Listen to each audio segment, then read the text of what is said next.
গেলছো কাজ গালা করতে পারো না? আমি যে কাজ করবো রে বেটা, তা আমি কে কাজ দিবে? এই বুড়া বসে আমি কি কাজ করতে পারবো? কাজ করতে পারো না তো দুটা বকরি ঘাস আনতে পারো না? আমি তো কইছি যে ঘাস কাটতে যাবো, তো কাইট চাইছে না রে বেটা, কিসে ঘাস কাটবো? তোমার বহু মাঝে কষ্ট করে আনছে, তো তুমি এখন লোকরি আর আনতে পারো না? কাকে কি বুঝেছ? ও যদি হারকে সংসারে জ্বালাতন বুঝতো, তুই কাম করে খেতো গরুর মতন গিলতো না। আব্বা তুমি যদি কাল না কাজে দাও তো আমি তোমাকে বাইর করে দিব বাড়ি এনে।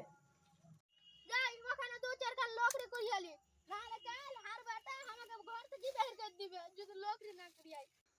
ওদের দাদু এসছে, চ সামনে দাদুকে ভাগাবো। ও দাদু, লোকরি করেছে কেন? তোমার বউ তোমাকে খেতে দেয়নি? এই এখান থেকে চলে যা, নাহলে এখানে মার তালাক বকিন্দ। কি হলো দাদু, গাড়ি নিবে নাকি? বলছিলাম যা এখান থেকে, মাথার তার কাটে গেল বুঝলি? হ্যাপি সুন্দরী ছুরি আছে, আজ আমি দেখেছি। সালারা তাই বাঁচতে দিবে না রে। মাকে পরে কাটুকে কি খবর দাদু, দাদির হুকে পড়ে গেল নাকি? মনে হবে পড়ে গেছে। ও দে শালা, ওর বাবা চলো আব্বা তোমাকে আর কাজ করতে হবে না। চলো আব্বা আমি একবার ভুল বুঝতে পারে গেছি, চলো বাড়ি চলো, তুমি বসে বসে খাবে।